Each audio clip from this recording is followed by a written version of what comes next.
একটা লোক আমাকে চিরকুট দিয়েছে, দিয়ে বলছে যে মৌলভী সাহেব, আমাদের গ্রামের মেয়ে ছেলে পিলে অত্যন্ত বেড়ে গেছে। কেমন বেড়ে গেছে? তো বলছে এদের স্বভাব চরিত্র বিশেষ করে বিয়ের অনুষ্ঠানে দেখার মতো হয়ে থাকে না। আমি যে মেয়ে ছেলেদের ওয়াজ করবো করে ওদেরকে শুধরে দেবো, তোমরা বেটা ছেলে তোমাদের চরিত্রের কথা বলো, তোমাদের চরিত্র ভালো আছে? থ হয়ে দেখছে আমার দিকে যে আমরা তো ভালোই আছি, তুমি নামাজ পড়ো। নমাজে একটু গাফেলতি আছে। আরে তো যার নমাজ নেই তো তার কিচ্ছু নেই, তো রোজা করে লাভ কি? হিন্দুদের ভিতরে উপোস থাকে, উপোস মানে কি? না খেয়ে থাকা। তো তোমার না খেয়ে থাকা আর নমাজ না পড়া মানুষের রোজা রাখা, হিন্দুদের উপোস থাকা এক। কি লাভ আছে তোমার এইরকম করে রোজা করে তুমি যদি নমাজ না পড়ো? তো তুমি নিজেকে বদলাবে না, আর বারবার করে যেখান সেখান থেকে আদেশ হবে কি মেয়ে ছেলেদের ওয়াজ করো। এখন রিপোর্ট পেলাম, আজকে রিপোর্ট পেলাম, হরিশ্চন্দ্রপুরের দক্ষিণের কোন এক গ্রাম, নাম নিব না আমি, সেখান থেকে অর্ডার আসছে, ধনী বাড়ি, সচ্ছল পরিবারের লোক, বেটির বাপকে বলছে, বিহাই আপনি আপনার মেয়েকে বিদায় নিয়ে যাবেন তো? যে হ্যাঁ। তো দেখেন আমার বংশটা একটু বড়, তো এদের দিকে একটু আমাকে লক্ষ্য রাখতে হবে। তা আপনি মোটামুটি 30 কেজি মাংসর একটা আইডিয়া রাখেন, আর 10 কেজি মাছ, আর রসগোল্লা এই অনুযায়ী মিলিয়ে ঝুলিয়ে যা হয় আপনি আনেন, আর যেদিন ডেট করবেন করে আমার বাড়ি এসে আপনি মেয়েকে বিদায় নিয়ে যান। মেয়েটা বাচ্চা দিবে, তার জন্য মেয়ের বাবা মেয়েটাকে বিদায় করে আনতে যাবে, তো মেয়ের শ্বশুর তালিকা দিচ্ছে এত বড়। এখন এই নির্লজ্জ বেহায়াকে বেড়া করে কবর না দিয়ে যদি কোন ভারতবর্ষের মানুষকে সোজা করে কবর দিতে পারেন, তো 50টা শহীদের সমান নেকি পাবেন। এত বড় কুলাঙ্গার কেউ আছে? হ্যাঁ, তুই কি ফকিরের বাচ্চা যে তোর বৌমাটা বিদায় যাবে, তো ওর বাবাকে আবার বলা হচ্ছে কি যে 30 কেজি খাসির মাংস আনো, আর সরু চালের বস্তা আনো, আর পাতা আনো, কাপ আনো, গ্লাস আনো, মিষ্টি আনো, মিষ্টান্ন আনো, দিয়াশালাই আনো, গ্যাস আনো, সব কিছু এনে রান্না বান্না করে খাও, আর খাইয়ে দিয়ে তোমার মেয়েকে তুমি বিদায় নিয়ে যাও। কি করবেন? এই লোকটাকে আপনি কোন নজর দিয়ে দেখবেন? আমি ওয়াজ করবো এই লোকটাকে? আচ্ছা, এই মজলিসে যতটি লোক জানলো যে এগুলো করা হারাম কাজ, কেউ শুনবে কি? যে তোমাদের কাজ হলো ওয়াজ করা, আর আমাদের কাজ হলো দোকান দিয়ে শোনা। আমরা শুনে নিব, মানবো নাহি না মানবো সেগুলো আমাদের ব্যাপার। 100টার ভেতরে 95টা লোক মানবে না। যদি বলেন না মৌলভী সাহেব এত খারাপ আমাদের ইমান নয়, তাহলে 1000 বার করে বলা হয়েছে যে খৈনি খাওয়া হারাম, গুল করা হারাম, তিরঙ্গা খাওয়া হারাম, গুটকা খাওয়া হারাম, মধু খাওয়া হারাম, তারপরে রজনী খাওয়া হারাম, এগুলো সমস্ত হারাম, বোতলে মদ পান করা হারাম। এত কিছু হারাম হারাম বলার পর আপনি বলুন কটা লোক আপনারা নিশা ছাড়তে পেরেছেন আজ পর্যন্ত? কি জবাব দিবেন আল্লাহ তাআলাকে? যেই মুখ দিয়ে আপনি ইহদিনাস সিরাতাল মুস্তাকিম বলে বুকে হাত বেঁধে আল্লাহ রাব্বুল আলামিনের সামনে খাড়া হয়েছেন, কত বড় আইনে বাঁধা আছেন আপনি। হালাল খেতে পাবেন না, হালাল খেতে পাবেন না এই সময়ে। বুকে হাত বাঁধা ছাড়া হাত ঢিল দিতে পাওয়া যাবে না এই সময়ে। এবং আমি যেটি কথা বলতে বলেছি ওইটি ছাড়া বাহিরের একটা কথা বলতে পাবে না এই সময়ে। তোমার সিজদার জায়গা ছাড়া 4 ইঞ্চি ওইদিকে তুমি তাকাতে পাবে না এই সময়ে। এমন পর্যন্ত হাঁচি পড়ে গেলে আলহামদুলিল্লাহ তুমি বলতে পাবে না এই সময়ে। এতগুলো আইন মেনে আপনি দাঁড়িয়ে আছেন এমনি করে বুকে হাত বেঁধে আলহামদুলিল্লাহ রাব্বিল আলামিন, তারপরে গিয়ে বলছেন ইহদিনাস সিরাতাল মুস্তাকিম। যেই মুখ দিয়ে আপনার এই পবিত্র কালাম বের হলো, সেই মুখের মাড়ির ফাঁকে ফাঁকে গান্দা নামক হারাম জিনিস ঢুকে আছে। আর এই নাপাক জিনিসের উপর দিয়ে আপনি যে গড়িয়ে বের করছেন কোরআনের আয়াতকে, এর আযাব থামতে পারবেন আপনি? তাহলে কে বুঝাবে আপনাকে? কোথা থেকে আমাকে মৌলবি আনতে হবে, এনে আপনাকে শুধরাতে হবে? একটাই নল আপনার বাড়ির এই চৌরাহাতে তীরমোহনীতে যদি লাগিয়ে দেওয়া যায়, আর নলের পাশে একটা সাইনবোর্ড লাগিয়ে দিয়ে বলা হবে বেলা 9টা থেকে নিয়ে 10টা পর্যন্ত দুধ পড়বে, যারা যারা দুধ নিয়ে নাও। বেলা 11টা থেকে 12টা পর্যন্ত পানি পড়বে, যাদের পানির দরকার তোমরা পানি নিয়ে নাও।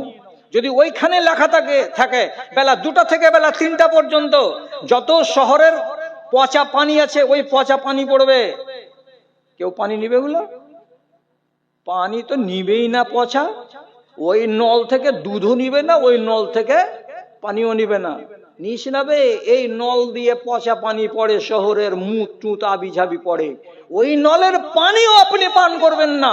কেন? যে নলটাই খারাপ, যেহেতু ওই নল দিয়ে কি পড়ে? পিসাবের পানিগুলো পড়ে। তাহলে আপনার মুখ যদি পচা দুর্গন্ধময় হয়ে থাকে শুধু হারাম জিনিস খাওয়ার কারণে, তো ওই মুখটা দিয়ে কোরআনের আয়াত যে বের হবে, কোন ফেরেশতা আপনার আয়াত থেকে লিখবে? আপনি আমাকে একটা সাদা কাগজে লিখে দিন তো।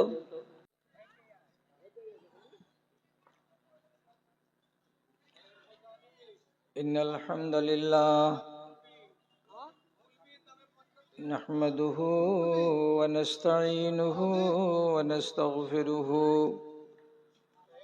ওয়া নাউযু বিল্লাহি মিন শুরুরি আনফুসিনা ওয়া মিন সাইয়্যাতি আ'মালিনা মান ইয়াহদিহিল্লাহু ফালা মুযিল্লা লাহু ওয়া মান ইউযলিল ফালা হাদিয়া লাহু وأشهد أن لا إله إلا الله وحده لا شريك له وأشهد أن محمدا عبده ورسوله أما بعد فأعوذ بالله من الشيطان الرجيم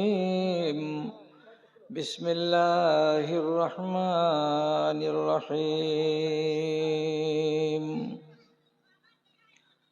قل يا عبادي الذين أسرفوا على أنفسهم لا تقنطوا من رحمة الله إن الله يغفر الذنوب جميعا والله هو الغفور الرحيم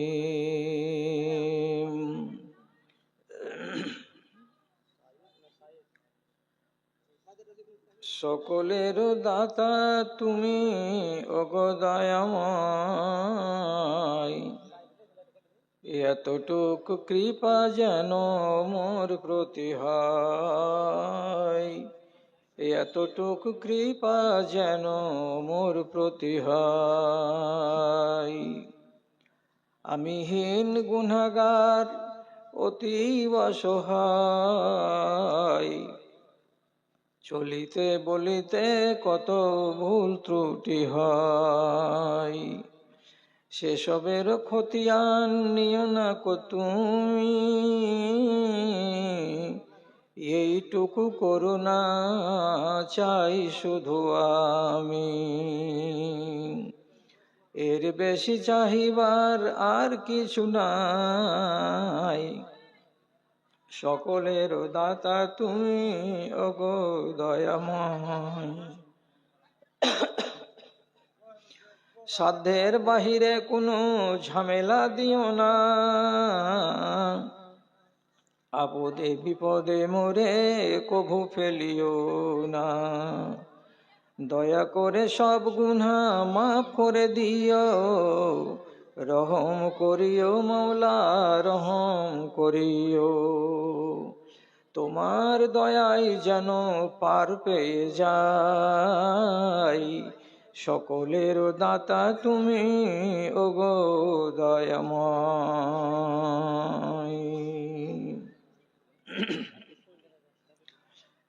শ্রদ্ধেয় সভাপতি সাহেব, সমবেত এই গ্রামের এ প্রান্ত ও প্রান্ত থেকে জুটে পুটে আসা আমার সামনে বসে থাকা আমার প্রাণের ভাই ও বন্ধুগণ, তথা মজলিসের এক পার্শ্বে বসে থাকা স্নেহের মাতা ও ভগ্নীগণ, আল্লাহ তাআলার শুকরিয়া আদায় করি এবং আপনিও শুকরিয়া আদায় করুন যে পূর্ণ 1 বছরের ফলাফল ভালো করেছি তো ভালো, যদি মন্দ করে থাকি তো তাকে মুছে নেওয়ার জন্য একটা সুবর্ণ সুযোগ আল্লাহ আমাকে দিয়েছেন। আপনি আর আমি বেঁচে আছি। আগামী বছর বেঁচে থাকবো কিনা আপনিও জানেন না, আমিও জানি না। আজকের এই শুভক্ষণে আপনাদের সামনে জরুরি কিছু কথা রাখছি। কথাগুলো একটু মন দিয়ে এবং কান দিয়ে শুনবেন। এমনিতে মনে মনে আক্ষেপ হচ্ছে যে একটা সময় ছিল, সেটা 1971 সাল। আমি যখন বিশনপুর থেকে ভাদু মাদ্রাসায় পড়তে এলাম প্রথম, তো খুব সত্য কথা যে কালিয়ার ডাঁড়া পার করলে এই পারে একটাও বাড়ি ছিল না, যা ছিল ওই পারেই ছিল। এখন সেই কালিয়া ধনিকুজিতে গিয়ে লিগে গেছে, আর এদিকে বাবুর বাগান। এত বড় কালিয়া গ্রাম থেকে জামা মসজিদের নামে অনুষ্ঠিত আজকের জালসাই, যতটি আপনারা পুরুষ সামনে বসে আছেন, মালোপাড়ার মুস্তফা কবিরাজ যদি খালি একটা সাপকে হাতে করে এমনি করে ডোলায় আর দাঁতের মাজন বিক্রি করার জন্য দুটো লম্বা চওড়া হাঁক দেয়, আমি যা বলছি আপনাকে, আমার কথাগুলো শুনতে আপনাকে কড়া লাগতে পারে, কিন্তু আমি আল্লাহর কসম খেয়ে বলছি, আমি একটাও মিথ্যা কথা বলবো না। সবটি কোরআন থেকে এবং হাদিস থেকে আপনাকে বলবো। এবং যদি আমি ভুল বলি তাহলে এই গ্রামে আরো আলেম ওলামা আছেন, তাদেরকে দিয়ে সার্টিফাই করিয়ে নেবেন যে কথাটা ঠিক না বেঠিক। আমি আর আমার মতো আলেম যত ওয়াজ করি না কেন, রাত আর দিন যত ওয়াজ করি, আমাদের ওয়াজ শোনার পরে মানুষের চরিত্র পাল্টাবে না। খুব বেশি 1 সপ্তাহ ভালো থাকবে, 10 দিন ভালো থাকবে, তারপরে আবার ড্যামেজ হয়ে যাবে। আমি এ কথাটা জোরের সঙ্গে বললাম কেন? পৃথিবীতে মুসলমান জাতিকে যত ওয়াজ শোনানো হয়, আর কোনো কওমকে এত ওয়াজ শোনানো হয় না। হিন্দু বলেন, খ্রিস্টান বলেন, জৈন আর পাদ্রী, যাকে বলবেন বলেন, কোন সম্প্রদায়কে এত ওয়াজ করা হয় না। আপনি বছরে 52টা জুমার খুতবা শুনেন, তাহলে কম শোনা হয়েছে আপনার? এইরকম জালসাগুলো বছরে নাই নাই করে আপনারা 3টা 4টা জালসা শুনেন, কম শোনা হয় আপনার? ঈদের খুতবা আধা ঘন্টা করে, 2টা ঈদের 2 খুতবাতে 1 ঘন্টা আপনারা ওয়াজ শুনেন, অল্প শোনা হলো আপনাদের। তারপরে 52টি জুমার খুতবাতে 52 রকমের ওয়াজ করার পর আপনি মিঠা মিঠা ভাষাতে জবাব দেন, নমাজির সংখ্যা বেড়েছে না কমেছে? কমে গেছে। রোজাদারের সংখ্যা বেড়েছে না কমেছে? কমেছে। ওষুধ দেনেওয়ালা লোকের সংখ্যা দুনিয়াতে বেড়েছে না কমেছে? কমে গেছে। মিথ্যা কথা বলা লোকের সংখ্যা দুনিয়াতে বেড়েছে না কমেছে? বেড়েছে। ধর্মকে চুরি করার মতো করে চুরি করার লোকের সংখ্যা দুনিয়াতে বেড়েছে না কমেছে? তো বেড়েছে। হারাম কাজে জড়িয়ে থাকা লোকের সংখ্যা বেড়েছে না কমেছে? বেড়েছে। সুদ খাওয়ার লোকের সংখ্যা দুনিয়াতে বেড়েছে না কমেছে? বেড়েছে। মদ খাওয়ার, নেশা খাওয়ার লোকের সংখ্যা দুনিয়াতে বেড়েছে না কমেছে? বেড়েছে। দুনিয়াতে নারীদের মধ্যে বেহায়াই এত ওয়াজ শোনার পরে বেড়েছে না কমেছে? আপনি তো বলবেন যে বেহায়াই আমাদের দেশে নেই। আপনি বললে কি হবে? আমরা যে চোখে চোখে দেখছি, এত কথা বলার পরেও আল্লাহর দুনিয়াতে বেহায়াই মেয়েদের ভিতরে বেড়েই যাচ্ছে, বেড়েই যাচ্ছে। এত ওয়াজ করার পরেও মেয়েরা ছেলেদের সঙ্গে, ছেলেরা মেয়েদের সঙ্গে অবাধে মিলামিশা তারা বাড়িয়েই চলেছে, কমাবার চেষ্টা করে না। হাজার বার বলা হলো, হাজার বার বলা হলো, যদি নিজের বাপকে না বলে কোনো মহিলা বিবাহ করে কোনো ছেলেকে, বিবাহ হারাম, এবং যতদিন তার সাথে সংসার করবে ততদিন সে ব্যভিচার করবে, আর ওর পেট থেকে যতটি আওলাদ পয়দা হবে সবটি জারজ বাচ্চা পয়দা হবে। এতবার বলার পরে আপনি নিজে বলেন, এই বিবাহ অর্থাৎ পালিয়ে বিবাহ করা বেড়েছে না কমে গেছে? আমাদের ওয়াজ করাতে কমেনি, বেড়েই চলে যাচ্ছে। তাহলে এখন ওয়াজ শুননেওয়ালা লোকের সংখ্যা, যদি এই জায়গাতে সাইকেল খেলা দেওয়া হতো, যদি এখানে রাতের বেলায় কোনো আগেকার যুগের যেমন নৌটাঙ্কি হতো সেরকম যদি দেওয়া হতো, আপনি জায়গা দিতে পারতেন? এই প্যান্ডেলে হতো কি? হতো না। এর থেকে আরো বড় প্যান্ডেল লাগতো। কিন্তু জালসার নামে মানুষ নেই। কেন নেই? জালসাকে শোনার মতো মানসিকতাটা নষ্ট হয়ে গেছে। আর এরা বাড়িতে বসে বসেই বলছে, কি করবি, যে হয় টাকা চাইবে, আর না হয় নামাজ পড়তে বলবে, আর না হয় রোজা করতে বলবে, আর না হয় এই দিতে বলবে, ওই দিতে বলবে। এগুলো তো সবাই আমরা জানি। এই জন্য কমে যাচ্ছে। তো কমে যাওয়ার মূল কারণটা কি? কিয়ামত যখন কাছে আসবে তখন ভালো করে বলছি, যতটি আগাদিকে মা বসে আছো, যতটি ভাই বসে আছেন, আপনাদেরকে বলছি, আল্লাহর কসম খেয়ে বলছে যে মুসলমানের উপরে কিয়ামত কায়েম হবে না। কিয়ামত মুসলমানেরা দেখতে পাবে না যে আমার সামনে কিয়ামত হলো। কিয়ামত যখন হবে তো তারা দেখবে যারা কাফির, ওরা কাফের ছাড়া একটা মুসলমান কিয়ামতকে ঘটতে দেখতে পাবে না। আপনি বেঁচে থাকা পর্যন্ত, মুসলমান বেঁচে থাকা পর্যন্ত দুনিয়াতে কিয়ামত কায়েম হবে না। কিয়ামত দেখবে কারা? যারা কাফের তারা। এবার বুঝতে চেষ্টা করেন, রাসূলুল্লাহ একদিন ওয়াজে বলছেন, এই দেখেন আমার দিকে, এই করে আঙুলটাকে তুললেন, আর তোলার পরে বলছেন, আনা ওয়াল কিয়ামাতু কাহাতাইনে, আমি এবং কিয়ামত এই আঙুল দুটোর মতো। আঙুল দুটোর মতো মানে কি? এখানে আছে কিয়ামত আর আমি আছি এই জায়গায়। এখান থেকে এই সময়টুকু, এই জায়গাটুকু, এই গ্যাপটুকুকে পূরণ করতে যতদিন টাইম লাগবে, এই জায়গায় যখন আমি পৌঁছে যাব, আমার উম্মতিদের বয়স ততদিনে যখন পৌঁছে যাবে তখনই কিয়ামত হয়ে যাবে। তাহলে কিয়ামত আর রাসূলুল্লাহ কতখানি ছাড়াছাড়ি? আঙুলটাকে এমনি করে নিজের খাড়ো করে দেখেন, এইটুকু গ্যাপ, এতটুকু ছাড়াছাড়ি, এইটুকু পূরণ হয়ে গেলে কিয়ামত হয়ে যাবে। রাসূলের মরা কতদিন হলো? 1450 বছর হলো, এখনো কিয়ামত হয়নি। তাহলে আর কতটুকু বাকি আছে? খুব বেশি যদি বাকি থাকে, আল্লাহ মাফ করিও, আন্দাজের করে বলছি, 8,500 বছর। তাহলে এই জায়গাতে পৌঁছে যাবে দুনিয়ার বয়স, আর এই জায়গাতে যেমনি পৌঁছে যাবে কিয়ামত কায়েম হয়ে যাবে। তো কিয়ামত কায়েম হওয়ার আগে কাদের উপরে হবে কিয়ামত? যারা কাফির তাদের উপরে হবে। যারা মুমিন তাদের উপরে কিয়ামত কায়েম হবে না। যারা নামাজ পড়ে তারা মুমিন, মুসলমান। যারা রোজা করে তারা মুসলমান। যারা দিনদারি করে তারা মুসলমান। এইগুলো হলো মুসলমানদের পরিচয়। এগুলো যতদিন পর্যন্ত দুনিয়াতে থাকবে ততদিন কিয়ামত কায়েম হবে না। কবে হবে? এই মুসলমানদের বাড়িতে এদেরই উরুসে একগুলো মানুষ জন্মিবে।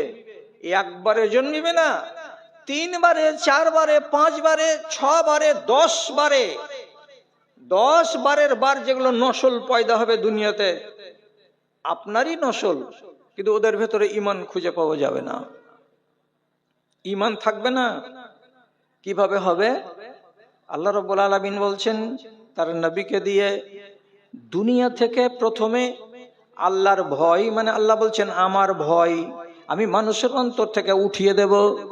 আমাকে বলে কোনো মানুষ ভয় করবে না, কোনো ছেলে ভয় করবে না, কোনো মেয়ে ভয় করবে না।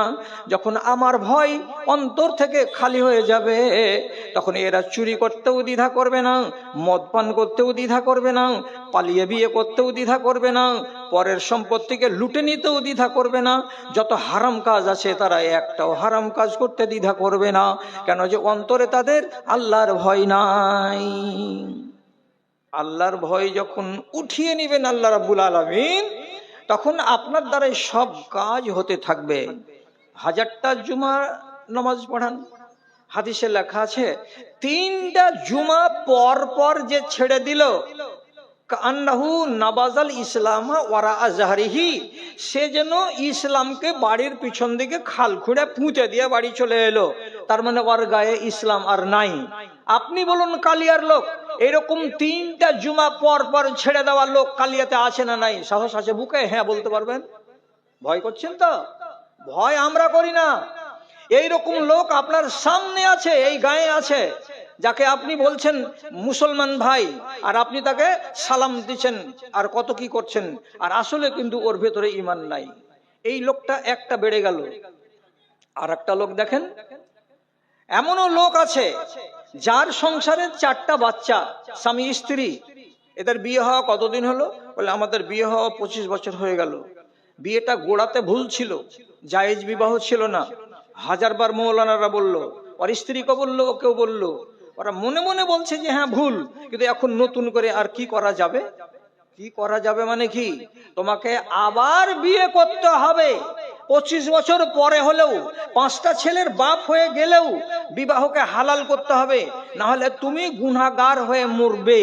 আর হাদিস বলছে কি, একটা মানুষ যদি কোনো রমণীর সঙ্গে নির্জনের রাতের বেলায় মিলিত হয়, তার অন্তর থেকে ঈমান বেরিয়ে উপরে চলে যায়। মেঘ যেমন উড়ে বেড়ায় আকাশের উপর, তেমনি ঈমান উড়ে বেড়ায়। আর ওখান থেকে আওয়াজ দিয়ে বলে, ওই অমুক লোক, আমি ঈমান, আমার নাম, আর তোমার কাছে এখন যেটা আছে এর নাম হলো কুফর। এই কুফরের সঙ্গে আমি ঈমান বাস করি না। তুমি হারাম কাজে জড়িয়েছো মানে তুমি এখন কাফের। তোমার কাছে আমি ঢুকবো না, তোমার হৃদয়ে আমি বসবো না। যতক্ষণ পর্যন্ত এখান থেকে তুমি সরে না আসবে, ততক্ষণ পর্যন্ত আমি বেরিয়েছি। তোমার বুক থেকে তো আমি বাহিরেই থাকবো। তোমার অন্তর খালি থাকবে কি থেকে? তো ঈমান থাকবে, ঈমান থেকে। তাহলে এই মানুষটা ব্যভিচার থেকে যতক্ষণ ফিরে না আসবে, আসার পরে সে আল্লাহর কাছে কেঁদে কেটে তওবা না করবে, ততক্ষণ পর্যন্ত তার হৃদয়ে ঈমান ফিরে আসবে না। তাহলে এবার বলুন, এত মিষ্টি হাদিস থাকার পর যে মানুষটা হারাম বিবাহের উপরে নিজে কায়েম আছে, বাল বাচ্চা জন্ম দিচ্ছে, আর বলছে যে আমরা হালাল মিয়া বিবি, সে ব্যভিচারের উপরে কায়েম নেই, এর কাছে কি ঈমান আছে? এর কাছে ঈমান নেই। এদের উপরে কিয়ামত কায়েম হবে। তো আপনি বলবেন এখনো যে হাজার হাজার লোক মুসলমান দুনিয়াতে বাকি আছে, তাহলে আমি বললাম 10টা নসলগত হবে, তারপর আসল যেদিন আলামত চলে আসবে সেদিন কিয়ামত কায়েম হবে। রাসূলুল্লাহ কি বলেছেন? ইউকসারুল হারাজ ওয়াল মারাজ, বেড়ে যাবে মারামারি, বেড়ে যাবে হানাহানি, কথাই কথাই চায়ের দোকানে ফাটাফাটি হয়ে যাবে, কথাই কথায় রাস্তাতে মোটরসাইকেল নিয়ে চলতে চলতে একটু যদি আরেকজনকে টাচ লেগে যায়, এটা নিয়ে তোলপাড় শুরু হয়ে যাবে, মাথা ফাটাফাটি হয়ে যাবে, মারামারি হয়ে যাবে। জানতে হবে কিয়ামত কাছে আসছে। আর কি, একটা মানুষ যদি পাপ করে, পাপ করার পরে সে যদি হাসে, সে যদি দুঃখিত না হয়, তাহলে জানতে হবে কিয়ামত কাছে আসছে। পাপ করার পরে মানুষ হাসে না, মানুষকে একটু অনুশোচনা করতে হয়, মনে একটা দুঃখ প্রকাশ করতে হয়। কিন্তু এমন জামানা আসবে, সেই জামানার মানুষেরা অন্যায় করার পরে তারা আনন্দ করবে, তারা হাসবে। তাহলে বুঝে নিতে হবে এদের কাছ থেকে ঈমান পলায়ন করছে। আর কি, আর বড় বড় আলামত রাসূলুল্লাহ বলেছেন, বাজার বেড়ে যাবে, বাজার বেড়ে যাবে। কত বাজার বাড়বে? তাহলে আপনি নিজে বলেন এইবার, কত বাজার বাড়বে বলতে? কালিয়া গ্রামের লোক যারা এখন 25 বছরের তারা জানে না, যারা 50 বছরের লোক তারা ভালো করে জানে। এখান থেকে যখন আপনি হাঁটা দিবেন, তো 40 বছর আগে ধনী কুজির মোড়ে একটা চামাচি কেউ উঠত না। ঠিক বলছি না? ঠিক বলছি, একদম ঠিক। একটা চায়ের দোকান ছিল না, একটা কোনো দোকানপাট ছিল না। আজকে জমজমাট বাজার। রামপুরার কোনাতে কে বলেছিল যে এত বড় বাজার লাগবে? আপনি দেখুন আজকে বাজার। আর একটু এগিয়ে যান, বেতালির পুকুরের পাশে এক জায়গায় ছিল, এক সময় ছিল শুনশান মাঠ, কেউ ওখানে করে দাঁড়াতো না। আজকে দেখেন জমজমাট বাজার। ওখান থেকে এগিয়ে চলে যান ভাদু ব্যাকবোর্ড, জমজমাট বাজার। এইভাবে যদি দেখতে যান, প্রত্যেকটা গ্রামের মাথাতে মাথাতে মোড়ে মোড়ে মোড়ে মোড়ে বাজার বাজার বাজার। রাসূলুল্লাহ বলছেন বাজার বেড়ে যাবে আর মানুষ হয়ে যাবে একেবারে আলস্যে ভরা, অলস, কাজ করবে না, শুধু খাওয়া আর দাওয়া আর পায়খানা পিসাব করা। আর যেমনি বিকাল হবে 25টা টাকা বগলে দাবিয়ে নিয়ে পকেটে ভরে নিয়ে চৌরাহাতে গিয়ে বসে ভদর ভদর করা। বাস্তব সত্য কি সত্য নয় আপনি দেখুন। এই জামানার কটা লোক, আমি কালিয়াতে এসেছি বলে কালিয়ার নাম নিচ্ছি, আমার বাড়ি বিশনপুর, ওখানে ফরিস্তা বাস করে না। বিশনপুরের একটা লোক কেউ কোদাল চালায় না, বিশনপুরের একটাও লোক কেউ হাল চাষ করে না, সব মেশিনে করছে, সব কাটা আর ঝাড়া আর মারা সবই অল্প একটু করে করছে। যার কারণে মানুষ কি হয়েছে, আলসে হয়ে গেছে। এখনকার জমানার লোকের কাছে সুগার এত করে আক্রমণ করেছে কেন? এরা কেউ নিজের চর্বি ঝরাই না, মেহনত করে না, বসে বসে খাচ্ছে আর দিন কাটাচ্ছে, আর সুগার তাদেরকে অ্যাটাক করছে। এই যে আলসে ভরা দিন আসবে মানুষের কাছে, এটা হচ্ছে কিয়ামতের লক্ষণ। আর বড় লক্ষণ হলো এই, রাসূলুল্লাহ বলেছেন তোমার বাড়িতেই একগুলো মানুষ পয়দা হবে, যেই মানুষগুলো হবে কি, লা ইয়ারিফুনা মারুফান ওয়ালা ইউনকিরুনা মুনকারা। তোমার বাড়ির বেটিকে বলো, তোমার বাড়ির বেটাকেই বলো, এরা ভালো কোনটা বুঝতে পারবে না, এরা মন্দ কোনটা বুঝতে পারবে না। এটা মন্দ তো পালাই, এটা বুঝবে না, এটা ভালো তো করি, এ কথাটা বুঝবে না। ভালো বুঝার ক্ষমতা হারিয়ে যাবে, মন্দকে বুঝার ক্ষমতা হারিয়ে যাবে। এইরকম একটা জেনারেশন, একটা নসল দুনিয়াতে পয়দা হবে। আর এই নসল যেদিন দেখতে পাবে চোখের সামনে, জানতে হবে কিয়ামত কাছে আসছে। এটা একটা লক্ষণ। এবং রাসূলুল্লাহ বলছেন ইন্নাল্লাহা ইউবগিযু কুল্লা জাযারিন জাওয়াজিন সাখাবিন ফিস সুক জিফাতুন বিল লাইলি ওয়া হিমারুন বিন নাহার। একগুলো লোক রাতের বেলায় শুয়ে থাকবে মরা কুত্তার মতো হয়ে, আর সকাল বেলায় যখন জাগবে তখন জিন্দা গাধার মতো হয়ে জাগবে। কি তরজমা এটার? আর ব্যাখ্যাটা কি? একই বাড়ির মানুষ, আপনি বুড়া মানুষ, যেমনি শুনলেন ফজরে আসসালাতু খায়রুম মিনান নাওম, আপনি থুত্তুর থুত্তুর করে কাঁপতে কাঁপতে অজু টজু করে মসজিদে চলে গেলেন। আর যে বহাল তবিয়তে বসে আছে আপনার বাড়িতে, আপনার বেটি 16 বছর বয়সের, আপনার বেটা আর বৌমা 22 বছর 24 বছরের লোক, তারা কম্বল গা থেকে নামালো না, শুয়েই থেকে গেল, আর ওই হালাতেই ফজর হয়ে গেল। এই লোকগুলো কেমন? আল্লাহ রাসূল বলছেন জিফাতুন বিল লাইল, রাতের বেলায় শুয়ে থাকবে মরা কুত্তার মতো, আর সকাল যখন হবে তখন জাগবে জিন্দা গাধার মতো। ঠিক বেলা 7টা যখন হয়ে যাবে তখন চেঁচা বাতরা কথা বলা, হুঙ্কার ছাড়া, চায়ের দোকানে গিয়ে মাতলামি করা, মাতব্বরি করা, চিৎকার করা, চেঁচামেচি করা, এদের শুরু হয়ে যাবে অভ্যাস। তাহলে আপনি নিজে ভেবে চিন্তে বলুন, বাজার বেড়ে গেল, ব্যবসা বেড়ে গেছে, আর মারামারি হানাহানি বেড়ে গেছে, আর মানুষ দিন থেকে বিরাগী হয়ে গেছে, দিন ভালো লাগে না, আর বাড়ির ভেতরে মরা কুত্তা শুয়ে থাকবে। আপনি বাপ জানবেন আর মা জানতে পারবে, কেউ কিছু বলতে পারবে না। আপনার সামনে মুনকার হবে, বলছে আমি এটা বুঝি না বাবা। ওর চোখের সামনে ভালো হবে, বলছে এগুলো বুঝি না বাবা। এগুলো লক্ষণ যেদিন আপনি দেখতে পাবেন, জেনে নিবেন এরাই হলো ওই জেনারেশন যাদের উপরে কিয়ামত কায়েম হবে। কেন? যে এরা দিন ধর্ম কিছু বুঝে না। এমন পর্যন্ত একবার এক ফেরেশতা আসবে, আসার পরে আল্লাহ তাআলাকে রিপোর্ট দিবে। আল্লাহ বলবেন দুনিয়াতে ইমানদার লোক আছে না নাই? তো আল্লাহর ফেরেশতা রিপোর্টের জবাব দিয়ে বলবেন পরওয়ারদিগার, কিছু কিছু লোককে পেলাম। কোথায় পেলে? এই দুধকুন্ডার মাঠে, প্রচন্ড রোদ। এ রোদ যখন কড়া হয়ে গেছে তখন একবার করে বলছে সুবহানাল্লাহ, কত রোদ জি চাচা।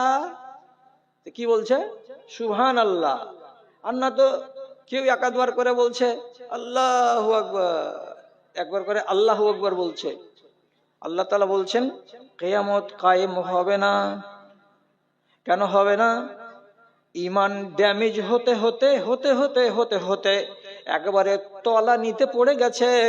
আর যতক্ষণ পর্যন্ত একটা মানুষের মুখ দিয়ে আল্লাহ শব্দটা বাকি থাকবে, ততক্ষণ ইমানের এক জাররা পরিমাণ বাকি থাকবে। আর এই জাররা পরিমাণ যদি ইমান থাকে, এদের উপরে কিয়ামত হবে না। যাদের জাররা পরিমাণ ইমান থাকবে না হৃদয়ে, ওই মুশরিক বেদিন কাফেরদের উপরে কিয়ামত কায়েম করা হবে।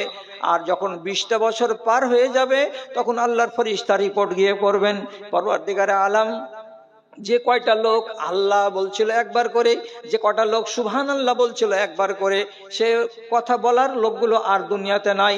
কেউ আল্লাহ বলে না, কেউ লা ইলাহা বলে না, কেউ সুবহানাল্লাহ বলে না, কেউ আল্লাহু আকবার বলে না, কাউরি মুখ দিয়ে আল্লাহ শব্দটা বের হয় না। তখন রব্বুল আলামিন বলবেন, হ্যাঁ হ্যাঁ, এখন কিয়ামত কায়েম হবে। কোটি কোটি মানুষ থাকবে, 1 লক্ষ 1 লক্ষ নয়, হাজার হাজার মিলিয়ন মিলিয়ন মানুষ থাকবে, নর আর নারী থাকবে। এদের উপরে কিয়ামত কায়েম হবে। কেন কায়েম হবে? এরা একটাও আল্লাহর দুনিয়াতে মুসলমান নয়। এবার আপনি বলুন, কিয়ামত কাছে চলে আসছে, ঘড়ির কাঁটা। তাহলে আপনাকে ওয়াজ করে যদি আমি মুমিন বানিয়ে রেখে দিতে পারি, তো কিয়ামত আটকা পড়ে থেকে যাবে না? কিয়ামত তো হতেই হবে। এই জন্য রব্বুল আলামিন এটা নেচার বানালেন কি, আমি যত ওয়াজ করি এরা সব ওই চরিত্রেই থেকে যাবে, যেই চরিত্র ওয়াজ শোনার আগে ছিল। ওয়াজ শোনার পরে তার চরিত্রের ভেতরে কোনো পরিবর্তন আসবে না। তাহলে এটা কিসের লক্ষণ? কিয়ামত কাছে আসার লক্ষণ। রাসূলুল্লাহ সত্য কথা বলেছেন, একটুও জাল কথা নয়। তিনি কি বলেছেন? ইন্নাল ঈমানা লা ইয়ারজু ইলাল মাদিনাতে কামা তারজুল হাইয়াতু ইলা জুহরিহা।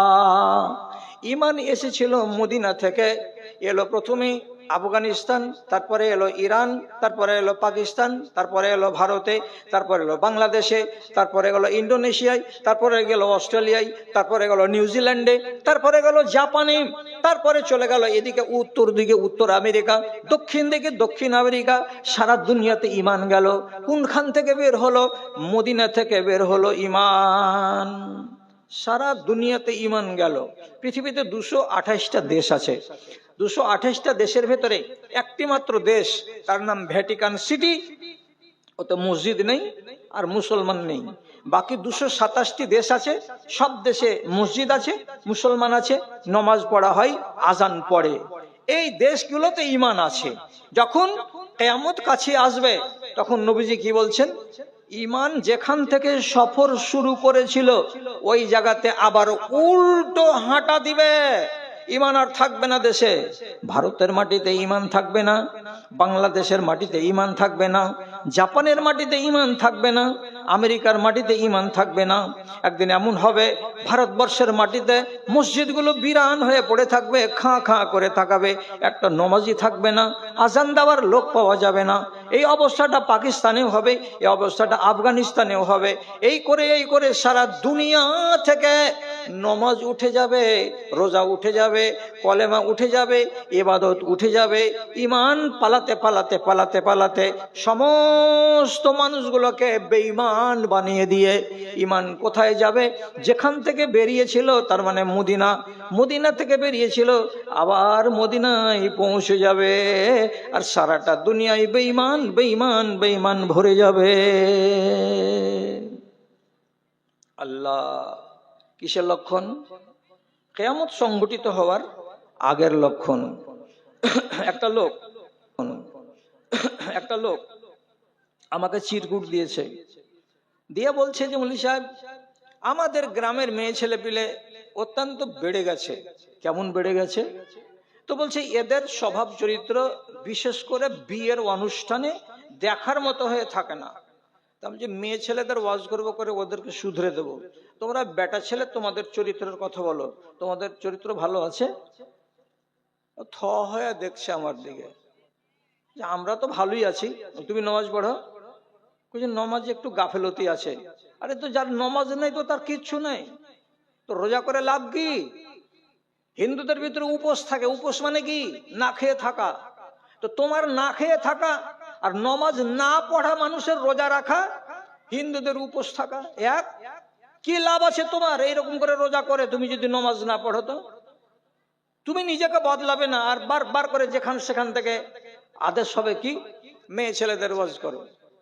এখন রিপোর্ট পেলাম, আজকে রিপোর্ট পেলাম, হরিশ্চন্দ্রপুরের দক্ষিণের কোন এক গ্রাম, নাম নিব না আমি, সেখান থেকে অর্ডার আসছে, ধনী বাড়ি, সচ্ছল পরিবারের লোক, বেটির বাপকে বলছে, বিহাই আপনি আপনার মেয়েকে বিদায় নিয়ে যাবেন তো? যে হ্যাঁ। তো দেখেন আমার বংশটা একটু বড়, তো এদের দিকে একটু আমাকে লক্ষ্য রাখতে হবে। তা আপনি মোটামুটি 30 কেজি মাংসর একটা আইডিয়া রাখেন, আর 10 কেজি মাছ, আর রসগোল্লা টসগোল্লা এই অনুযায়ী মিলিয়ে ঝুলিয়ে যা হয় আপনি আনেন, আর যেদিন ডেট করবেন করে আমার বাড়ি এসে আপনি মেয়েকে বিদায় নিয়ে যান। মেয়েটা বাচ্চা দিবে, তার জন্য মেয়ের বাবা মেয়েটাকে বিদায় করে আনতে যাবে, তো মেয়ের শ্বশুর তালিকা দিচ্ছে এত বড়। এখন এই নির্লজ্জ বেহায়াকে বেড়া করে কবর না দিয়ে যদি কোন ভারতবর্ষের মানুষকে সোজা করে কবর দিতে পারেন, তো 50টা শহীদের সবার নেকি পাবেন। এত বড় কুলাঙ্গার কেউ আছে? হ্যাঁ, তুই কি ফকিরের বাচ্চা যে তোর বৌমাটা বিদায় যাবে, তো ওর বাবাকে আবার বলা হচ্ছে কি যে 30 কেজি খাসির মাংস আনো, আর সরু চালের বস্তা আনো, আর পাতা আনো, কাপ আনো, গ্লাস আনো, মিষ্টি আনো, মিষ্টান্ন আনো, দিয়াশালায় আনো, গ্যাস আনো, সব কিছু এনে রান্না বান্না করে খাও, আর খাইয়ে দিয়ে তোমার মেয়েকে তুমি বিদায় নিয়ে যাও। কি করবেন? এই লোকটাকে আপনি কোন নজর দিয়ে দেখবেন? আমি ওয়াজ করবো এই লোকটাকে? আচ্ছা, এই মজলিসে যতটি লোক জানলো যে এগুলো করা হারাম কাজ, কেউ শুনবে কি? যে তোমাদের কাজ হলো ওয়াজ করা, আর আমাদের কাজ হলো দোকান দিয়ে শোনা, আমরা শুনে নিব, মানবো নাহি না মানবো সেগুলো আমাদের ব্যাপার। 100টার ভেতরে 95টা লোক মানবে না। যদি বলেন না আমুল সাহেব এত খারাপ আমাদের ইমান নয়, তাহলে 1000 বার করে বলা হয়েছে যে খৈনি খাওয়া হারাম, গুল করা হারাম, তিরঙ্গা খাওয়া হারাম, গুটকা খাওয়া হারাম, মধু খাওয়া হারাম, তারপরে রজনী খাওয়া হারাম, এগুলো সমস্ত হারাম, বোতলে মদ পান করা হারাম। এত কিছু হারাম হারাম বলার পর আপনি বলুন কটা লোক আপনারা নিশা ছাড়তে পেরেছেন আজ পর্যন্ত? কি জবাব দিবেন আল্লাহ তাআলাকে?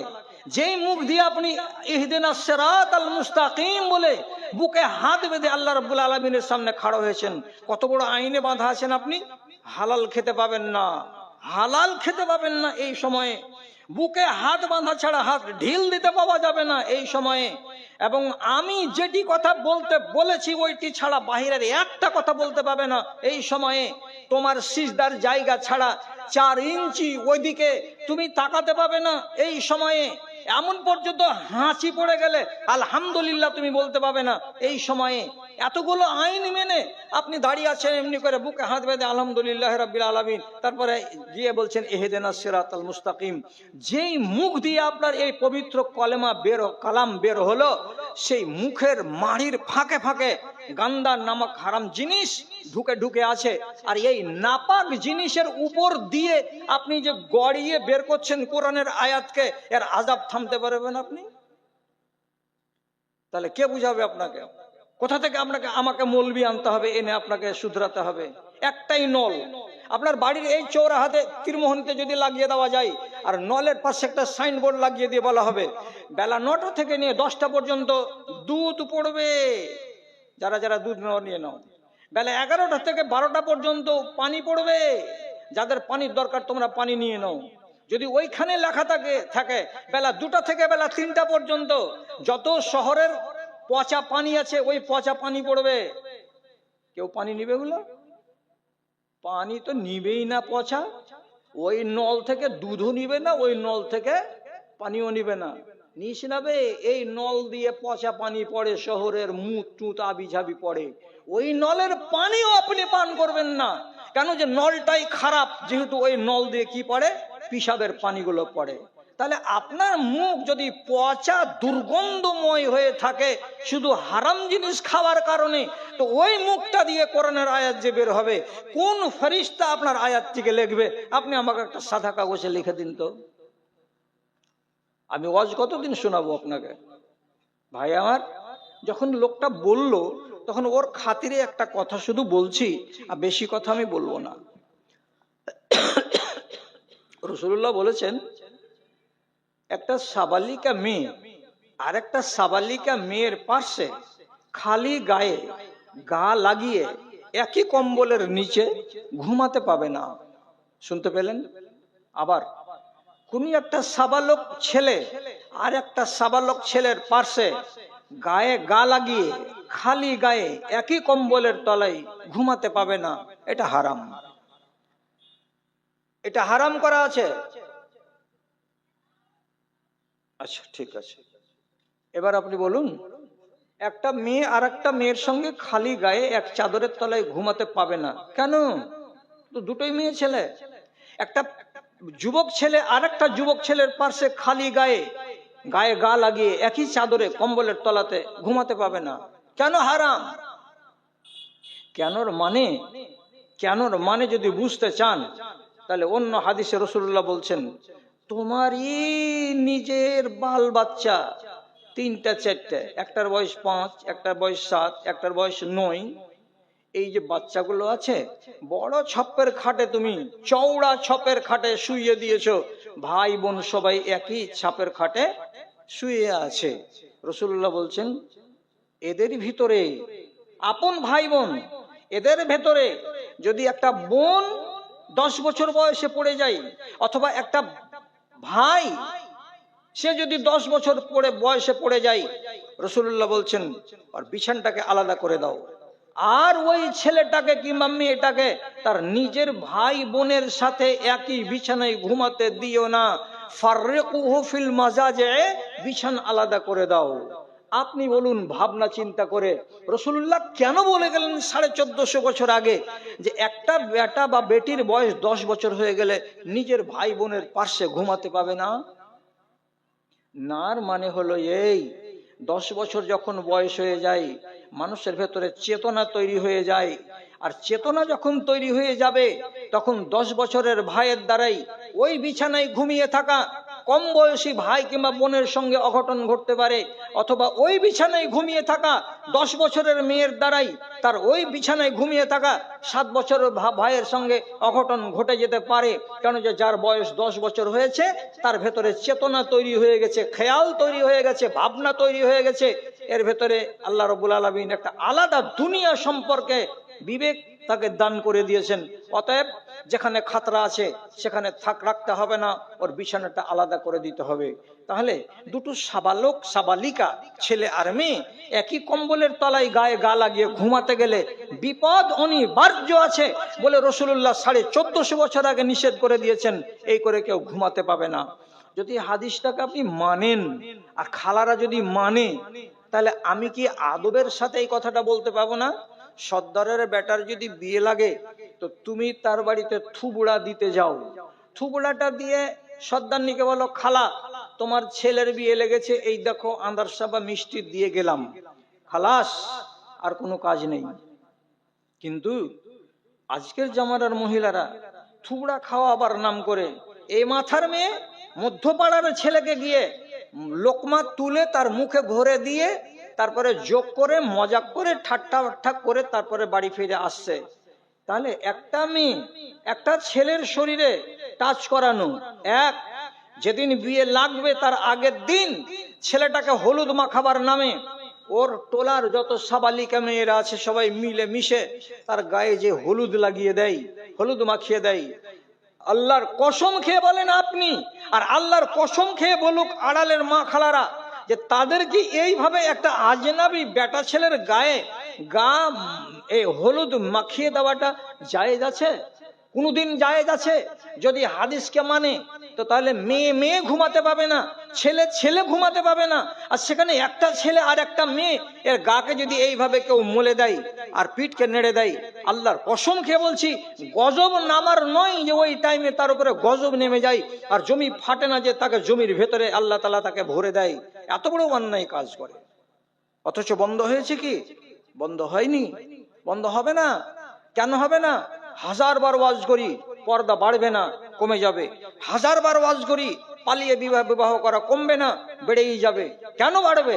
আমার মধ্যে থেকে, আমার গ্রামের মধ্যে থেকে, আমার নসল থেকেই পয়দা হবে কারা? কুলাঙ্গারেরা, যারা ধর্মকে পাত্তা দেবে না। আর তার পেট থেকে তাদের যেটা নসল পয়দা হবে এটা আরো কুলাঙ্গার হবে, তাদের নসল যেটা পয়দা হবে আরো কুলাঙ্গার থেকে কুলাঙ্গার হবে। আস্তে আস্তে 10টা নসল যাবে না, কিয়ামত কায়েম হওয়ার মতো নসল এই গ্রামে, আমার গ্রামে, এই দেশে সব জায়গায় পাওয়া যাবে। কেন? যে কিয়ামত কাছে আসছে। ভাইজান, আপনি এটা তো মনে মনে সাহস করেন, যতক্ষণ বেঁচে আছি ততক্ষণ তো ভালো থাকি, যতক্ষণ তো ভালো থাকি।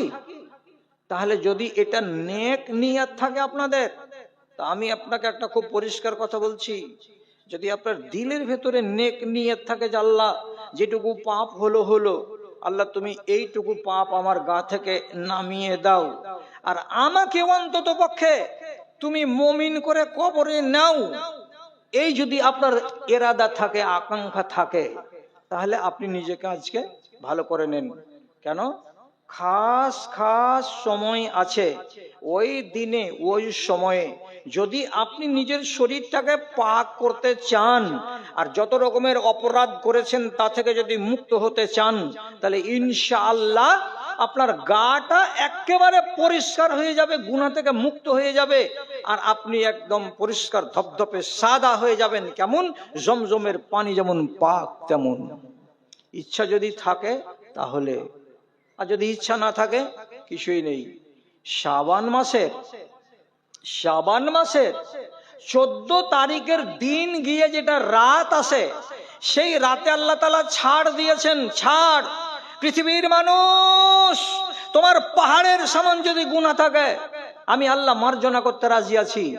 ওটা চলে গেছে, কয়দিন আগে গেছে, এই 20-22 দিন আগে চলে গেছে, ওই সুযোগটা আর পাওয়া যাবে না। এবার রমজান মাস এসেছে, রমজান মাসে কিন্তু এই সুযোগটা আছে, এটা লম্বা সুযোগ। পহিলা রমজান থেকে শুরু করে 30 রমজান পর্যন্ত আপনার হাতে সময় আছে। আপনি যদি নিজেকে পবিত্র করতে চান আর গুনাহ থেকে মুক্ত হতে চান, হতে পারবেন। কি করে হবে? আপনি বলবেন যে কি করে হবে? তো কি করে হবে তার জন্য ওষুধ আপনাকে কি বাতলাবো? 3টা কথা কি মনে রাখতে পারবেন আমার ভাইজানেরা, মা খালারা? 3টা কথা মনে করুন। আগে প্রথমে মনে করে নেন, পাপ করে না জীবনে কোনোদিন, তাদের নাম ফেরেশতা। পাপ করে আর পাপ করার পরে হুজ্জতি করে, এর নাম হলো শয়তান। আর পাপ করে আর করার পরে নিজে অনুতাপ করে, অনুশোচনা করে, নিজেকে লজ্জিত মনে করে, তাহলে এটা হলো ইনসান। বুঝা গেল? ফেরেশতারা জীবনে পাপ করে না, ওদের মেয়ে নেই, ছেলে নেই, স্ত্রী নেই, ঘর সংসার নেই, পেট পিধন নেই, খাওয়া দাওয়া নেই, নমাজ নেই, রোজা নেই, কোন রকমের বিধান তাদেরকে আল্লাহ তাআলা দেননি, এই জন্য তারা জীবনে কোনো পাপ করে না। এরা পাপ করে না। ইবলিস শয়তান পাপ করেছিল, পাপ করার পরে আবার হুজ্জতি করেছিল, হুজ্জতি করার কারণে ঝাঁটা খেয়ে দুনিয়াতে এসেছে, কিয়ামত পর্যন্ত বেঁচে থাকবে, তারপরে মারা যাবে। এই ইবলিসের কপালে জুতা পড়েছে, সেই জুতা চলছে, আজ পর্যন্ত চলছে, কিয়ামত পর্যন্ত চলছে। জুতাটার নাম হলো আরবিতে রাজিম। আপনি বলেন কোরআন পড়ার আগে কি বলতে হয়? আউযু বিল্লাহি মিনাশ শাইতানির রাজিম। নামাজ পড়তে গেলে কি বলতে হয়? আল্লাহুম্মা বাঈদ বাইনি, শেষ করে নেবেন, তারপরে কি বলতে হবে? আউযু বিল্লাহিস সামিউল আলিম মিনাশ শাইতানির রাজিম, বিসমিল্লাহির রহমানির রহিম। জুতা পড়তে আছে, ঝাঁটা পড়তে আছে, কেন? ভুল করেছিল, ভুল করার পরে হুজ্জতি করেছিল, বাকড়ামি করেছিল, ভুলটাকে সে স্বীকার করতে রাজি হয়নি, তার জন্য রব্বুল আলামিন তার কপালে জুতা মেরে দিয়েছেন। এটা চরিত্র কার? তো ইবলিস শয়তানের।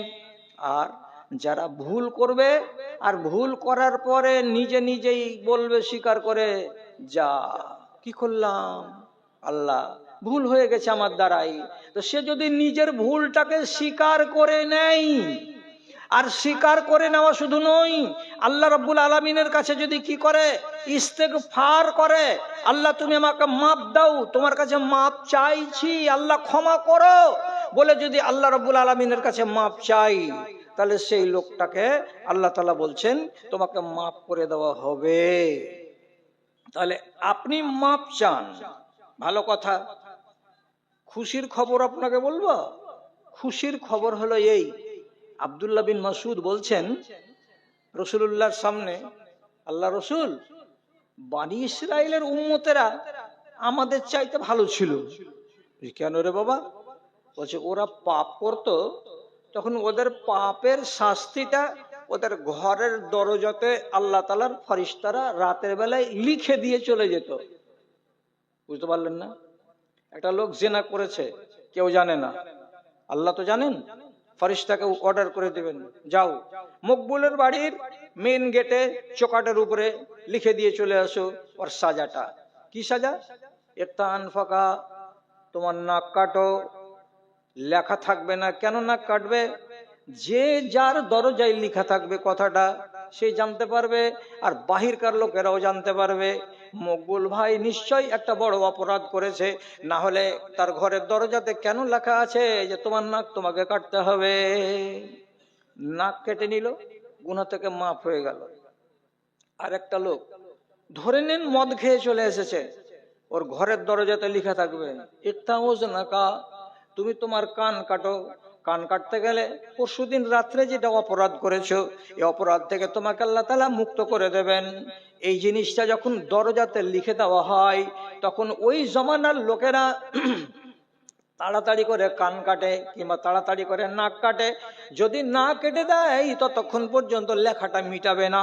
আর বাইরের লোক যদি বাড়িতে দেখা করতে আসে, তো দরজায় লেখা আছে ওটা পড়ে নিবে, আর পড়ে নেওয়ার পরে জেনে নিবে মকবুল মানুষটা ভালো মানুষ নয়, জমশেদ মানুষটা ভালো মানুষ নয়, রাতের অন্ধকারে নিশ্চয়ই দুর্নীতি করে, না হলে এমন কথা কেন লেখা আছে।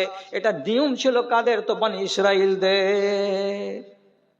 রাসূলুল্লাহ যখন শুনলেন কথাটা যে আল্লাহ রসুল, আমাদের চাইতে বনী ইসরাইলেরা মনে হয় ভালো ছিল, ওরা পাপ করত তো তার সাজা আল্লাহ তাআলা তাদের ঘরের দরজাতে লিখে দিতেন, তো ওরা সাথে সাথে সাজাটাকে মেনে নিত আর নিয়ে গুনাহ থেকে মুক্ত হয়ে যেত।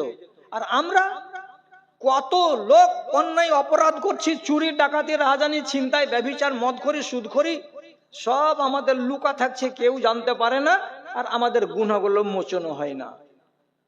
তখন নবী বললেন, ও বাবা ভালো করে বুঝো, তোমার ইজ্জত বেশি বনী ইসরাইলদের চাইতে। বলছি কেন? তোমার গ্রামের একটা মহিলা, তার নাম মনে মনে ধরে নাও যে এর নাম হলো সুলতানা, ওর স্বামী কেরালায় খাটতে গেছে, 2 ছেলের মা, স্বামী 6 মাস বাড়ি আসবে না, পয়সা কড়ি জমিয়ে টমিয়ে বাড়ি আসবে।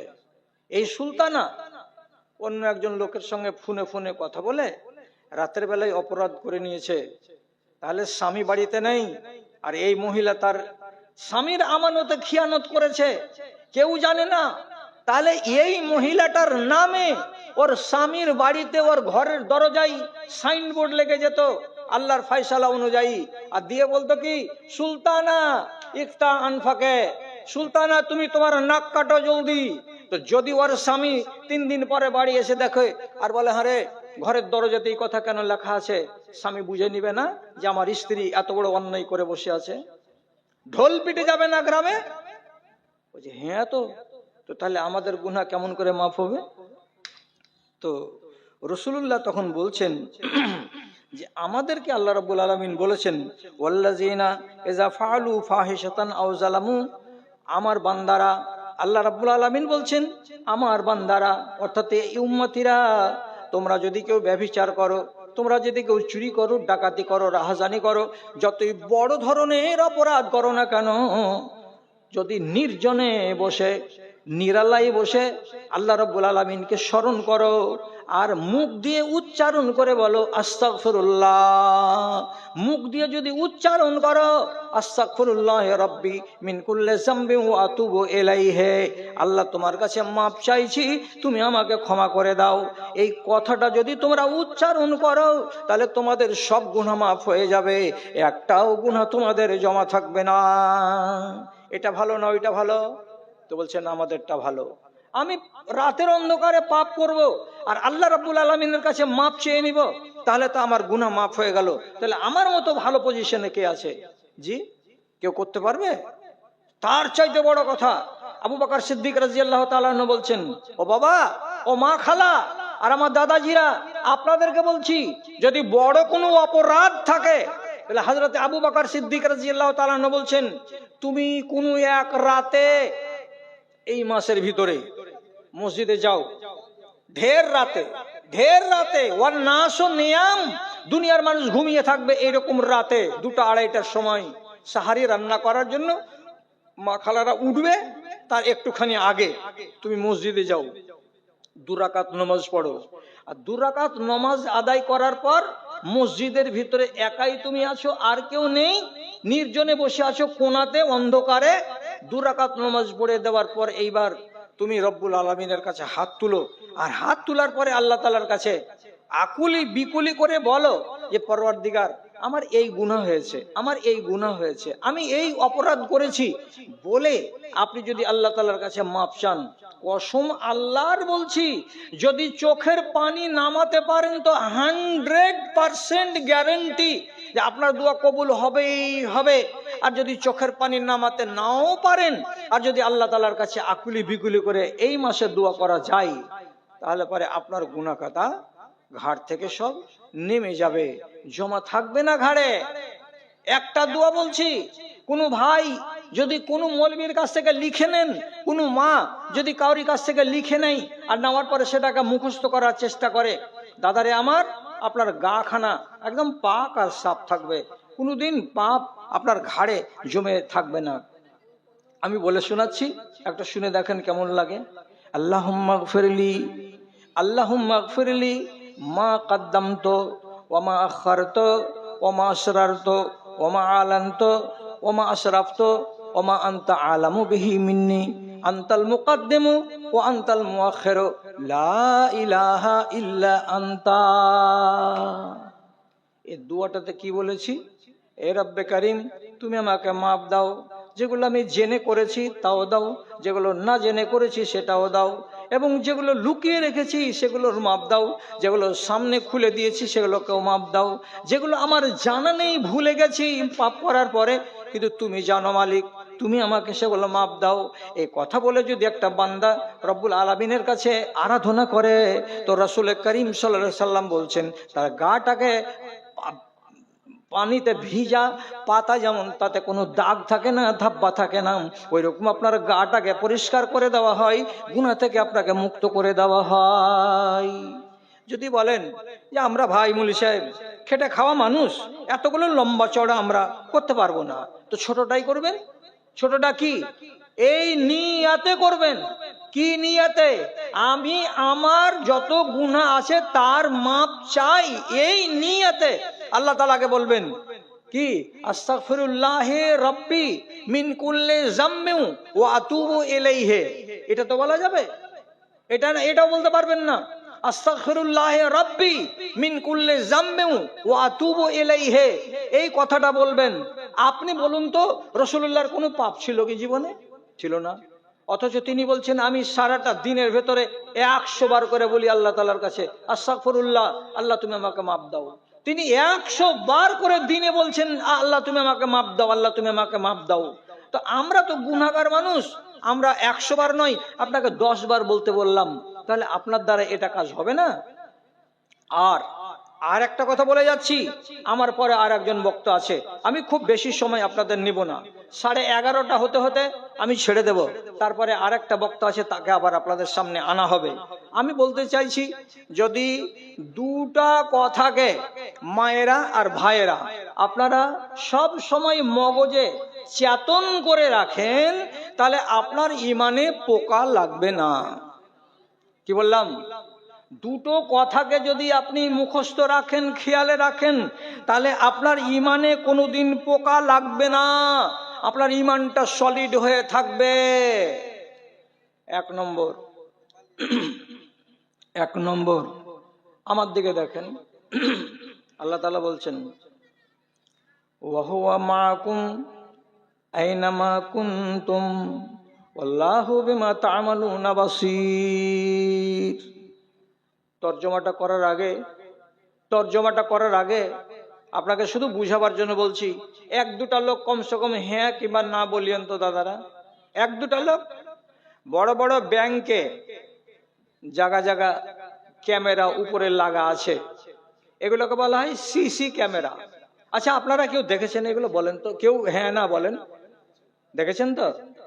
বড় বড় শপিং মলে এরকম ক্যামেরা লাগা আছে। আজকাল মানে বড় দোকান হতে গেলেই, যেখানে দুটা তিনটা চারটা লেবার কাজ করছে, এইরকম বড় দোকান যেগুলো তো ভিড় হয়, সব জায়গাতে সিসি ক্যামেরা লাগানো আছে। সিসি ক্যামেরাটা কি করছে? কে চুরি করলো, কে লুকিয়ে পকেটে ভরে নিল, কে শোরুমে জিনিস দেখতে দেখতে একটা 3/4 গুলোকে পরে নিল, বাহিরে গেট পার হওয়ার সময় কে বুঝতে পারবে যে আমি কি করেছি কি না করেছি? তার জন্য সিসি ক্যামেরা বড় বড় শপিং মলের যে কোনো টার্নিং এ লাগানো আছে। তুমি চুরি করে রেহাই পাবে না। যত এটিএম আছে সমস্ত এটিএম এ বসানো যে সিসি ক্যামেরা, তুমি এটিএম এ ডাকাতি করতে এসে রেহাই পাবে না। তোমার চেহারা এই সিসি ক্যামেরাতে ধরে নিবে আর নিয়ে তোমাকে খুঁজে বার করবে। তাহলে সিসি ক্যামেরা আসার পর দোকানপাটে চুরি কমে গেল। কত বুঝতে পারলেন? এবার আল্লাহ তাআলা বলছেন ওয়া হুয়া মাআকুম আইনামা কুনতুম।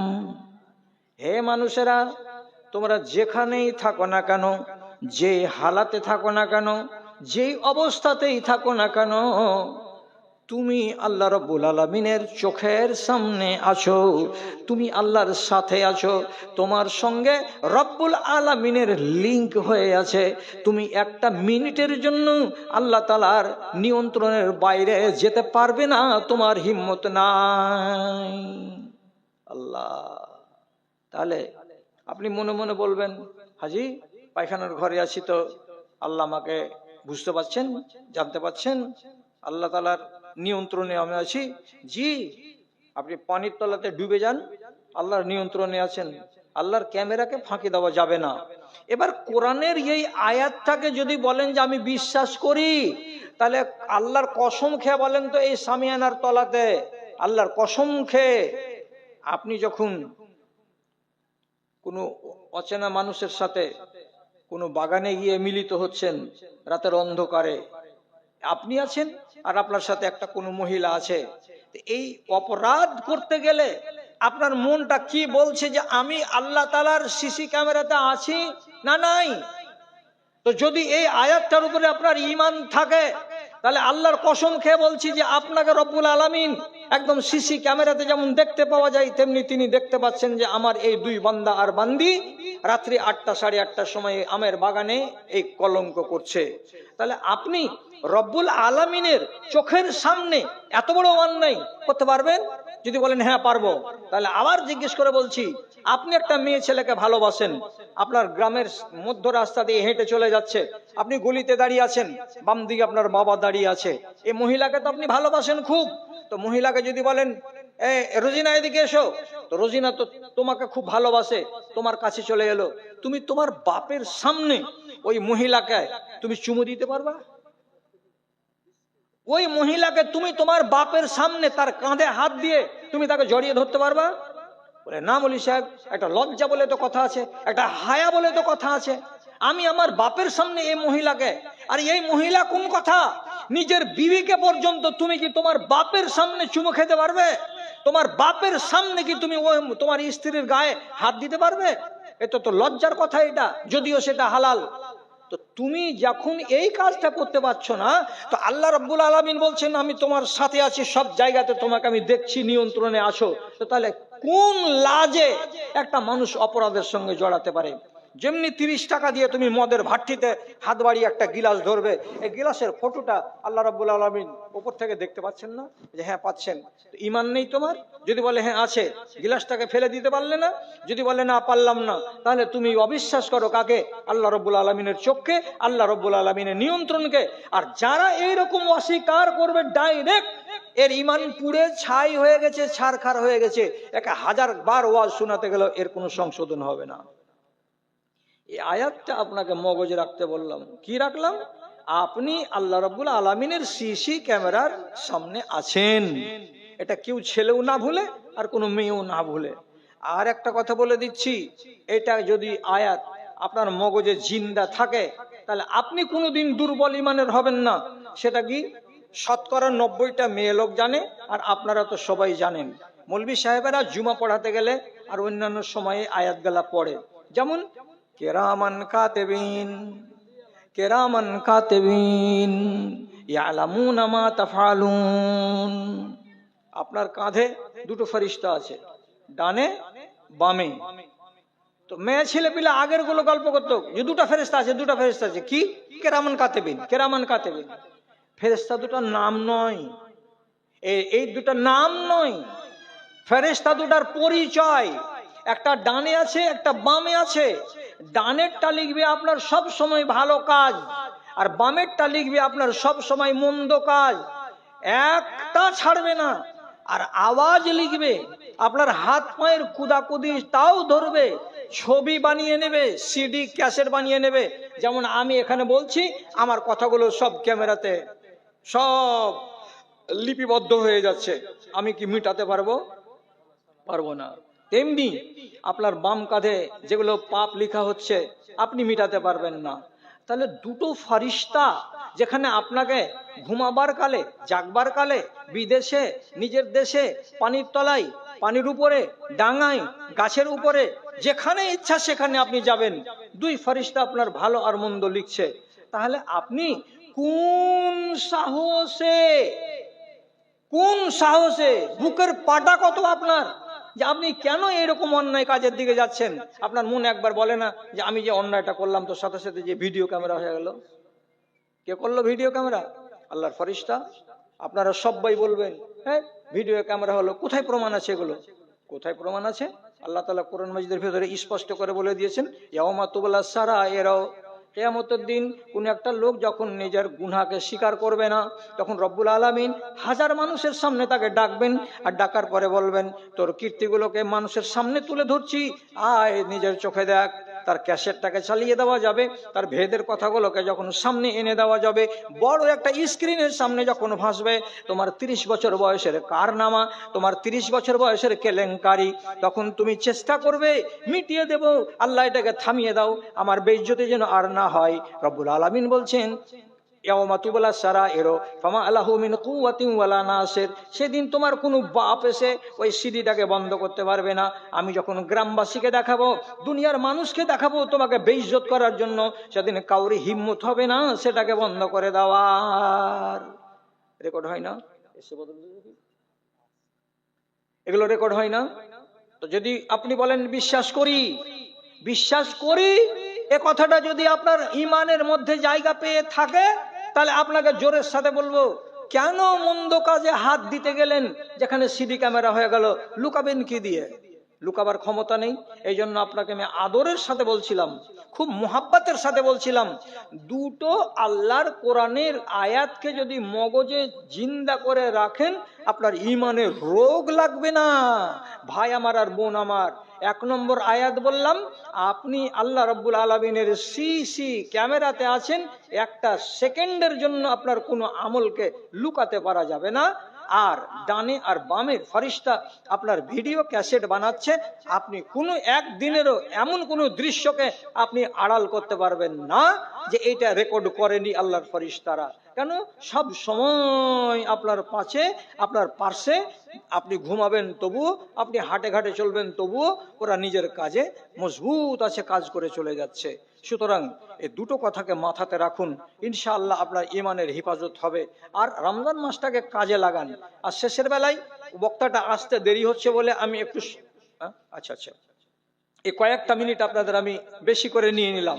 পালিয়ে যান না, রোজ রোজ এই রাতগুলো লাগবে না। এখানে ছেলেদের বিয়ের বয়স কত? ছেলেদের বিয়ের বয়স কত? ছেলে মেয়েদের বিয়ের কোনো বয়স নেই। ইসলাম ধর্মের ভিতরে ছেলে আর মেয়েদের বিয়ের কোনো বয়স নেই। বিয়ের গরজ আছে, যখন গরজ দেখা দিবে তখন ছেলে বিয়ে করবে, মেয়ে বিয়ে করবে। বিনা গরজে বালক ছেলের বিয়ে দেওয়া এটা মূর্খের কাজ। 7 বছরের ছেলে 5 বছরের বেটি দাদি বললো যে মুখখান দেখে লি একবার হার পোতা বহুর, তো বিয়ে দিয়ে দিল। এগুলো হলো জাহিলি কাজ, এগুলো প্রয়োজনের বিয়ে নয়। হযরতে ফাতেমার বিয়ে হয়েছে 15 বছর বয়সে। রসুল বললেন আমার বেটি সাবালিকা হয়েছে বলে আমি বিয়ে দিলাম। তার আগে প্রস্তাব দিয়েছিল অনেক কেউ, রসুল খণ্ডন করে দিয়েছিলেন, বিয়ে দেননি। আলী রাদিয়াল্লাহু তাআলা আনহুর সাথে বিয়ে দিয়েছেন। আলী রাদিয়াল্লাহু তাআলা আনহুর বয়স ছিল তখন 22 বছর। অতএব লিখা নাই শরীয়তে যে মেয়ে আর ছেলের বয়স কত, এ কথাটা লিখা নেই। কেউ যদি বিয়ে পড়িয়ে দেয় তো পড়িয়ে দিতে পারে, এটা জায়েজ আছে বটে, কিন্তু এটা প্রয়োজনহীন বিয়ে। কাজে যখন পর্যাপ্ত বয়স হবে তখনই বিয়ে দেবেন। একজন ছেলে বিয়ে করতে গেলে কারো অনুমতি লাগবে কি? পৃথিবীর কোনো এমএলএ এমপি ওর বাপ ওর মা ওর 14 গোষ্ঠী কাউরি অনুমতি লাগবে না। তবে মেয়ে ছেলের বিয়ের বেলাতে অনুমতি লাগবে। প্রেম করে বিয়ে করা যাবে কি? প্রেম করে বিয়ে করা কোন কথা, প্রেম শব্দটা মুখে আনা যাবে না। আর যদি তোমার বোনের সাথে কেউ প্রেম করবে এটাতে তুমি রাজি থাকো, তাহলে তোমার জন্য প্রেম করা জায়েজ আছে।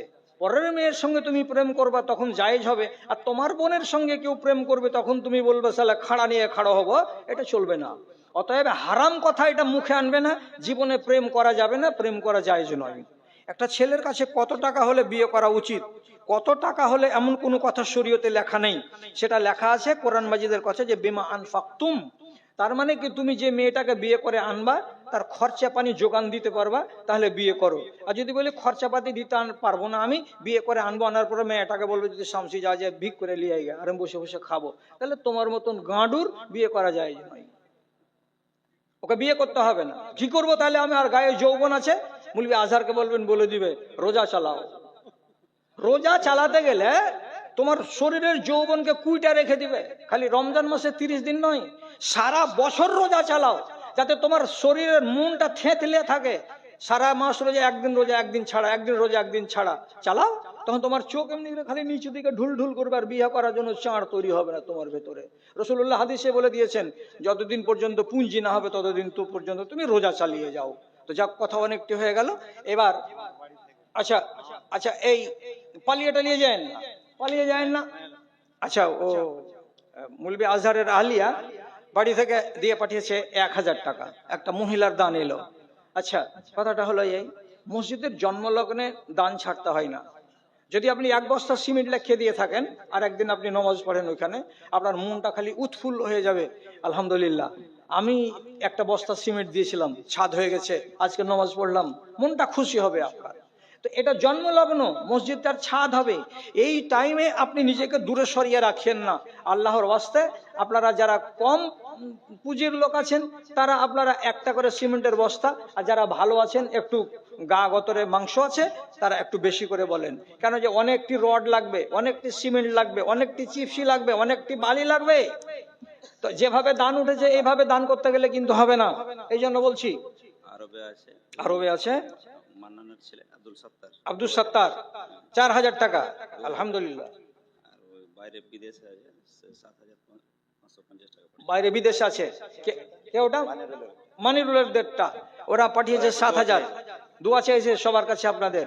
আল্লাহুম্মা সাল্লি আলাইহিম, আল্লাহুম্মা বারিক আলাইহিম, আল্লাহুম্মা ইয়িদহুম বিল ইলমি ওয়াল হিলমি ওয়া যায়্যিনহুম বিল ঈমানি ওয়াত তাকওয়া ওয়া লা তুআররিজহুম বিল ফিতানি ইয়া রাব্বাল আলামিন, আমিন বিরহমাতিকা ইয়া আরহামার রাহিমিন। আচ্ছা, আর কেউ আছে? আর কেউ আছে আপনাদের মধ্য থেকে? কেউ এমন আছেন 1 বস্তা সিমেন্ট লেখাবেন? 1 বস্তা সিমেন্ট। তোমার আদেশে দিন চলে যায়, তোমার আদেশে দিন চলে যায়, আধার নেমে আসে রাতে। ওদের পক্ষ থেকে 7000। আর জাউল বিদেশে আছে? আচ্ছা, আলহামদুলিল্লাহ। ফেকারুলের মা দিয়েছে 400 টাকা। ফেকারুলের মা দিয়েছে 400 টাকা। আর জাউল ওর দল